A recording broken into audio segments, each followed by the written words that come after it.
All right, today is, of course, going to be a special day as we dive into a little bit more information around, you know it as Cardano, and that is ADA on the charts.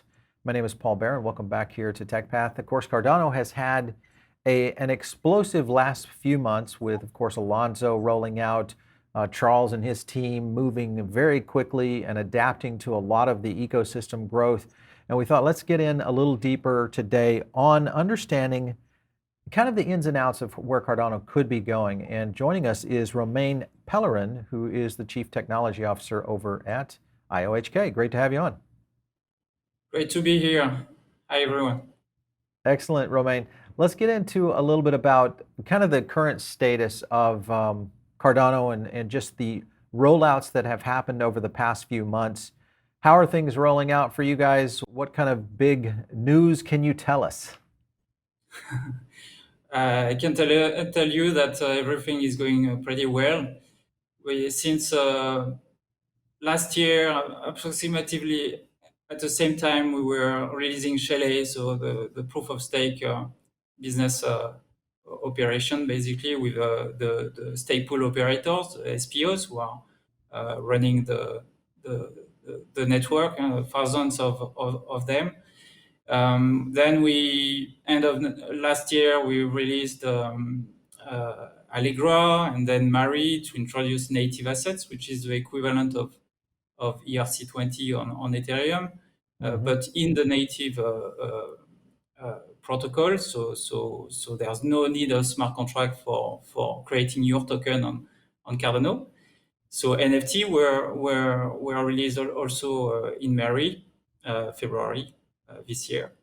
And last month in September, we released the smart contracts, the long-awaited technology that we've been working on for 3 to 4 years, because we are designing a smart contract technology for the model that we implemented, inherited from Bitcoin, actually, the UTXO model, which is very different from Ethereum, for example, account model. And we rolled out Plutus, so the smart contract language in Alonzo, and we have now a community of developers who are bootstrapping their business and services on Cardano. Yeah, so we've seen a lot of movement over the past few months in terms of the ecosystem building out pretty dramatically in terms of just new projects, new relationships you guys have obviously built over, over years that are kind of coming to fruit at this point.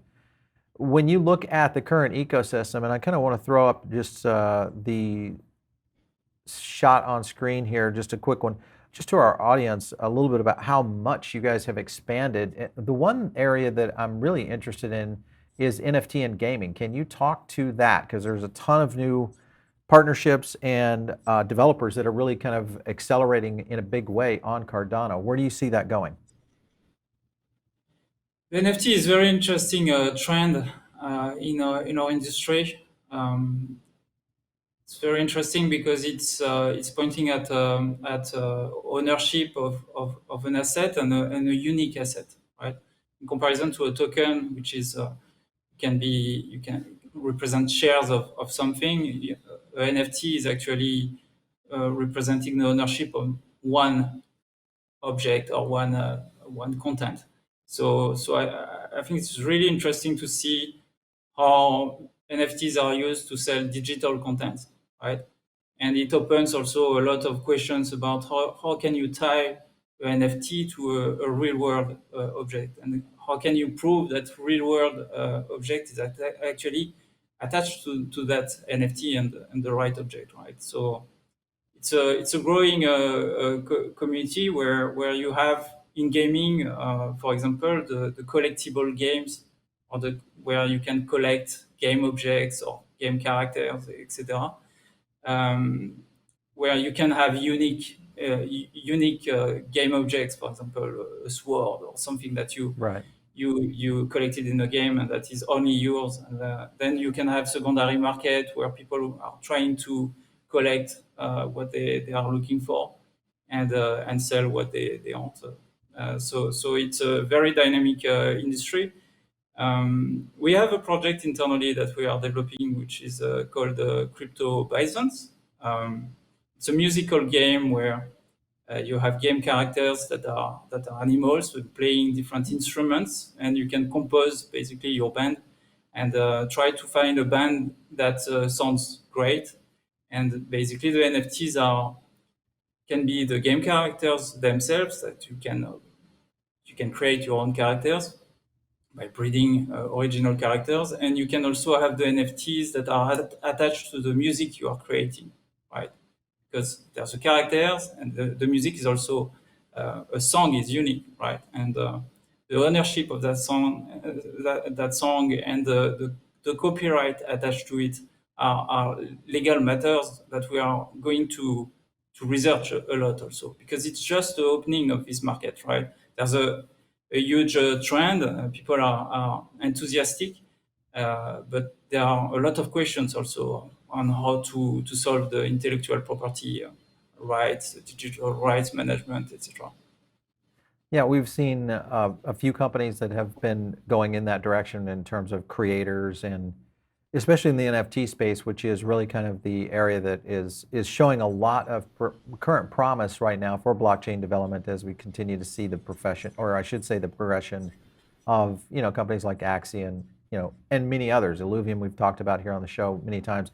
Just the advancement, I think, of NFT and NFT gaming is going to be a very interesting thing to watch. When you look at the developer, being in the technology lead position there at IOHK and Cardano, understanding the developer community, because there is obviously developing on Haskell versus looking at Solidity and developing in what is traditionally the Ethereum ecosystem. It is quite a bit of difference from what I've talked to many developers that have done both, and they do say there is a bit of a learning curve, but once you're there, there's some great opportunities. What have you run into in terms of bringing in the developer core into what you guys are currently doing to be able to advance the project? Yeah, so there's always a learning curve when you learn something new, right? And Plutus is a new language, and it's running on top of that very particular model, which is the UTXO model. So it has specific characteristics that people have to learn and then develop. When you launch a language, you are launching also a community of developers, right? So it's what we did through the Plutus Pioneer program, and it's a long-term goal, work to actually grow an ecosystem and have a feedback loop with the early adopters and get to know what they need as documentation, as examples, or improvements, or new features that they would like to see. So Plutus is definitely, it's just a start. It's going to continue to evolve, and the community of developers to grow.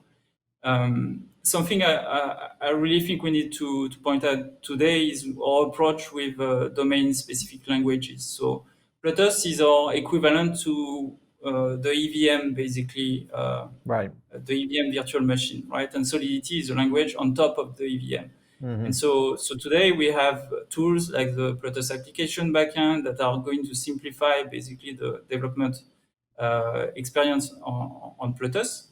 And we have also Marlowe. And this is very interesting because I really think our domain needs to go that way. It's providing languages that are speaking the same language, as vertical in the industry. So, for example, Marlowe is a DSL, so a domain-specific language that we designed for the financial institutions, and we implemented the Actus standard, which is a standard that is used daily by institutions, financial institutions, to develop their workflow, basically. And so by speaking the same language, you lower or you decrease the learning curve, right? You make it manageable because you are in known ground, right? And so you can just reuse your language and run it on Cardano. So in the future, what we will be working on is working on standards with different verticals like healthcare, etc., to design domain-specific language that are going to be adapted to particular verticals, right? We have also new languages like Glow, which is a very JavaScript-like syntax language that is dedicated to design peer-to-peer transactions, where you have to put collaterals. You know, when you don't have an intermediary, you have to trust the other, your counterpart. And in order to trust, you have to put a collateral, usually in peer-to-peer transaction. And so this is a very particular language also for those particular type of smart contracts. Yeah, I think that's well, it's good that you've got that kind of I think expansion within just the different tool sets that are being utilized for development and for developers that are really kind of coming up with a lot of different ideas and presenting over to IHK on kind of the potential future there. Is there one particular category, you know, whether it's a certain blockchain area that you feel like developers have really flocked to or at least are excelling in more so than others, whether it's NFTs or if you look at something in the wallet side or the DEX side or something completely new in blockchain development? Anything that you've seen that's surprised you? NFTs are definitely a trend, like, but also DeFi in general, like Right. liquidity pool, lending pools, DEXs to create exchanges for native assets or different cryptocurrencies, oracles to actually bring external data to the blockchain. So, for example, the price between, I don't know, USD and ADA, right? And so you can have a marketplace or an exchange being built on chain. All those areas are growing rapidly, and it's very interesting to be part of that first wave of project and try to help the community out. For us, it's gold as a feedback to see where we need to improve. And as usual, we will improve, right? It's our goal. Yeah. Talk to me, Romain, on some of the key advantages. I think for some of our audience, they may or may not understand the real differences between what Cardano is doing and some of the other blockchains that are out there, whether you look at Ethereum or Solana or maybe all the way into something like Algorand or even Avalanche. Where does Cardano fall in terms of value proposition to the blockchain world when you look at whether it's transaction speed, you know, flexibility, the ability to scale? What do you find most valuable why developers would jump onto this project? I would say robustness, a platform that you can rely on. So the approach that the team took with Charles for many years was to start from fundamental research. So we design a protocol, a proof of stake protocol in our case, very different to proof of work from Bitcoin and Ethereum. But we validated that this algorithm and protocol is actually correct, right? Mathematically proven. We have Ouroboros, the first mathematically proven consensus protocol, proof of stake consensus protocol. So we did several years of research. We have more than 120 research papers published in International Computing Conference, and not a particular crypto conference, but classical computing conference, and that have been peer reviewed. So we have strong foundations, right? And we know that the consensus is valid. We know that the different layers are correctly designed. So we provide a very stable, robust platform network for institutions to adopt blockchain. And we are still in a adoption phase, very early in the blockchain history. And our proposition is definitely robustness, correctness, We invested a lot in formally verifying the specifications of our algorithm, and we are formally now verifying the implementation of those specifications, so we can guarantee that we have a robust to support the financial ecosystem of tomorrow. You need to have a robust and correct platform, a trustworthy platform, if you want to be able to handle financial transactions worldwide. Charles has gone on record here recently where he's talking about regulatory issues in the sense that we need to get past these to really help the market kind of make its next leap. And of course, that falls over into the technology, whether it's the blockchain adoption by traditional companies that might start to employ some of these development projects in their own real world use cases. Regulation always seems to be that stumbling block on being able to let an industry kind of explode. We saw that with the internet, and regulatory issues were kind of a hands-off scenario, and we saw an explosion in technology and advancements. Do you feel like that's where we are with blockchain technology and just cryptocurrencies in general today, of just maybe at the doorstep of a real explosion into technology? Yes. What is blockchain? Maybe that can be my interpretation of my definition of what it brings to the world. It's to me, it defines the trust layer that is lacking in the internet. So basically, today we are using websites because, Right.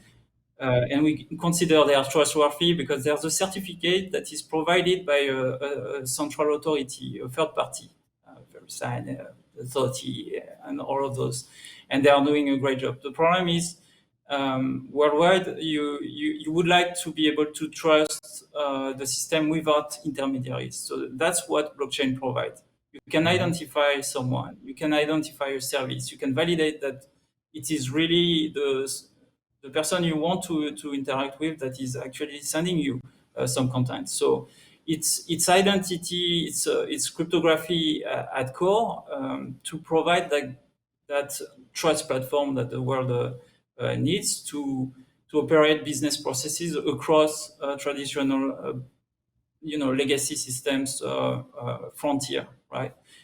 Today, I can transact with someone based in South Africa in a few minutes using blockchain, right?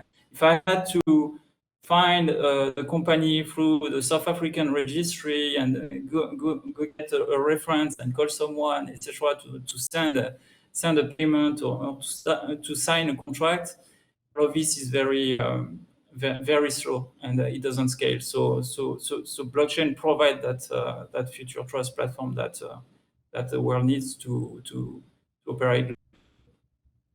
Yeah, and dead on in the sense that I think a lot of people don't necessarily understand what we are really at the threshold of, and that is Web 3.0, where we would see security become even that much better, maybe to an nth degree in terms of really kind of the evolution of what we're going to see in the future around all things, whether it's finance, medical, real estate. You could start really kind of going down the checklist of some of the major industries. If you look at blockchain as a whole today, you guys, of course, they're on the forefront of both not only developing languages and the core architecture for how blockchain will be developed, the developer teams themselves. Are there any particular categories? You mentioned NFT earlier. Beyond NFT, and whether it's the NFT gaming, tokenization in general, whether it's like real estate or maybe into the medical fields, where we could see tokenization become a big next step. Is there anything that you guys are really excited about? I mean, you can project pretty much every vertical on that trust platform. That's what's interesting. Why? Because most industries kind of suffer the addition of intermediaries that are doing a good job, but it's slowing down the process. It's adding cost, right? If I have to send money today from France to the US, I have to send it from my bank that is discussing by other banks in the US, and both are taking fees on the go. And all of this process, which should be simple, takes at least 5 days for me. Right. Right? It's not immediate. My money is locked for 5 days somewhere, in between, in this conduit, basically. And for healthcare, it's the same. I was actually working that domain before digging into blockchain. I was working on an application for patients and doctors for consultation and telemedicine consultations. And it's the same in this industry. You have insurances, you have hospitals. The data are actually property of the hospital. The patient data are property of the hospital. All of this is kind of siloed, and it makes Right. healthcare in the US particularly heavy, particularly bothersome and costly at the end. So by having a trust platform where people can bring their services and directly interact between services without going through a conduit of an addition of intermediaries, I think it will lower the cost of operating, and it will also open a bit new ideas, new systems, that are going to bring something new, so to improve the existing framework. Yeah. So blockchain is also a very open, transparent technology. The code is open source. The services are identifiable. Smart contract, you can see and verify that the code is actually the one you should trust. So everything is transparent. So to answer your question about regulation earlier, everything is open. Everything is accessible, reviewable. So it will simplify the work for the law to catch up, right? For the regulation to catch up, because it's transparently accessible. Mm-hmm. Yeah, and we are seeing some movement in it. We had Congressman Emmer on our show not too long ago, and he's a big proponent within Congress that has really kind of pushed the ball forward in terms of regulatory scenarios. He still looks at it, at least here in the U.S., of being possibly into the next administration before we see real movement in the case. And obviously we still need a lot of development. I think work to be done in blockchain, and also just what's happening within cryptocurrency awareness. The technologies need to start to go into real use case scenarios that people can recognize and really understand. Like you had mentioned, there's so many opportunities there that are ahead of us. Much like in the early internet days, we just didn't know what we didn't know, and I think that's what's happening today. Romain, last question for you. When you look at specific trends for the future of Cardano and kind of what you guys are trying to do, obviously the ecosystem is growing dramatically. Anything that you can share with us or in the audience that could be looking forward for the future of Cardano? Definitely. I personally believe that there will not be one network to dominate all networks, blockchain. So not one blockchain to rule them all, but an aggregation of blockchains that are going to provide specific characteristics for different audience, right? You have a network of blockchains, you have different communities, so you need to allow those communities to move without, in a frictionless manner through the different networks. So you can go consume a service on this chain and go there to exchange an asset and come back to your original chain, because that's where most of it are. But moving value, going through across different ecosystems is definitely the future. So we have two eras coming up. We have Basho, which is that's scalability, interconnection Right. era. We are looking at sidechains, interoperability, bridges, state channel to increase the number of use cases that we can support with potentially thousands of transactions per second. You have Voltaire, also the governance aspect, which is a big topic that we are currently working on. There's a project called Catalyst, which is actually driving open innovation through a treasury mechanism, which is in Cardano, to fund new projects. And some of the projects that you actually showed previously are actually funded by Catalyst, by the community itself, where people can actually vote on the projects they want to see emerging on Cardano. So the governance is a big topic, because when you have a community that is in control of the system, they need to self-organize, right, to develop the system and orient the system. So Voltaire is definitely something an area that is very key to the future of Cardano. So Basho and Yeah. Voltaire, basically. So I love all of these. This is the kind of thing that we continue to look at in terms of, where some of this bleeding edge kind of tech is moving, because I think there's some big potentials there. You guys also obviously entered into a partnership with Cody on the creation of the stablecoin JED. The potential for that in the future, how would that correlate to kind of the vision of where Cardano is moving?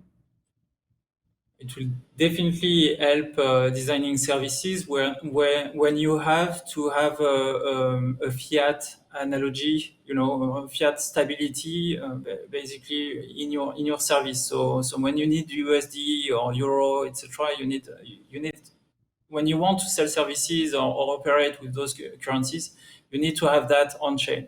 And that's what JED is. It's our implementation. It's the first formally verified stablecoin, actually. So same orientation as usual. We try to design things properly from the get-go, and then really something that people can actually trust as an implementation. And so JED provide an algorithmic crypto-backed stablecoin, which is way more stable than classical, simpler stablecoin, which like Tether, for example, or USDC, where you actually ensure that the money is actually in a bank somewhere, and so your stablecoin has the value it says it has. With an algorithmic crypto-backed stablecoin, everything is transparent again. Right? So you can see the reserve, you can see the liabilities, and you can see if it's actually true that the stablecoin is, for example, $1 and not less or not more. That's an interesting. We had Cody on just this week and talked to the team there, and that was one of those things that I think a lot of people forget, that how our banking system works. In many cases, the assets aren't actually in place for most of these transfers that occur. So it does take, and it's interesting when you look at stablecoins for a project like JED, that I think kind of really breaks the mold on where stablecoins could be utilized in the future, which at some point down the road, we're probably going to see some regulation that starts to require that, much like the FDIC has to come in and do things with banks in terms of security. And the side, when you look at traditional finance, I think we'll see that, maybe in the future around these kind of projects. Romain Parolin, it's been great having you on the show, and amazing stuff and great work over at Cardano. So make sure and keep up the great work. Hopefully we'll get a chance to talk to Charles one day and get his vision, because I think where he's going with it, in many cases, he's like 4 steps ahead of the market in terms of chess plays. So thanks for stopping in on the show today. We are all trying to keep up with him. Yes, for sure. I can imagine. Thanks again for stopping in. We appreciate it. All right, so you guys are tuned in over on the podcast right now. Best thing to do is give us kudos over there. We do comments, and of course, if you're here on the YouTube channel, best thing you can do is subscribe to the show and get those updates, because it's going to give you these on an ongoing basis. And of course, if you have not joined the Diamond Circle, that is where we do a ton of giving back to our community. In fact, we just gave away some Cardano not too long ago in one of our digital asset rewards drops to our audience. And it's free for you guys to join. It's just really a place for us to kind of appreciate you, but also give you additional information and education on what's happening in the crypto and also advanced technology space. If you have an idea for a show, drop it in the comments below, or you can hit me up on Twitter @PaulBaron. We'll catch you next time right here on TechPath.